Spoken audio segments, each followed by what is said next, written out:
Ahoj, dneska si prezradíme nejaké stylingové triky, ktoré by si mala poznať. Zisti, ktoré farby ti pristanú.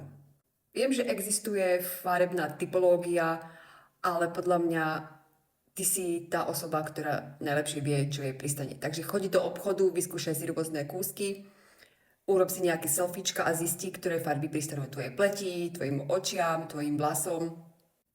Tip číslo 2. Daj na praktickosť a nie na trendy.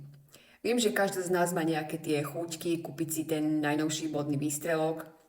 Popravde, na čo ti bude nejaká večerná roba, keď nechodíš na žiadne plesy ani na žiadne bály? A na čo ti vôbec budú štekle, keď sa najlepšie cítiš v teniskách?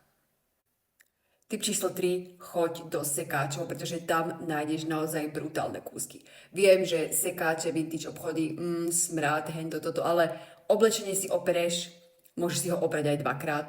Ja som bola napríklad takto pred mesiacom v Budapešti a v jednom vintage obchode som našla pár skvelých svetrov a krásne blúzky.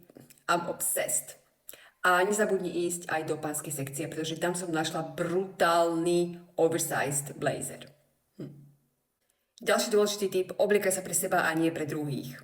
Viem, že často sa obliekame pre niekoho iného, pre kamarátov, pre priateľov, pre followerov, aby nám potvrdili, že vyzeráme naozaj skvele, ale ver mi, že vtedy sa naozaj ty nebudeš cítiť komfortne.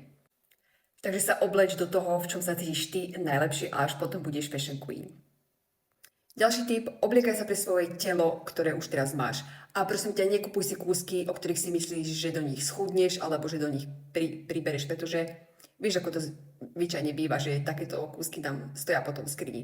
Takže si naozaj kúpi len také veci, ktoré sú hodné tvojej aktuálnej postave. Vyberaj si správny strih, správnu dĺžku a aj správnu veľkosť. No a už keď sme pri tých veľkostiach, tak sa neboj ani štítku na oblečení, pretože je úplne jedno, či si teraz kúpiš S, XL alebo XXXL. Hlavné je to, aby si sa ty v tom oblečení cítila najlepšie. Ak sa ti páči nejaký oversize kúsok, ktorý má veľkosť 48, prečo nie? Kúp si ho. Whatever, čo si myslia ostatní. No a posledný tip, sebavedomie je tvoj najlepší doplnok.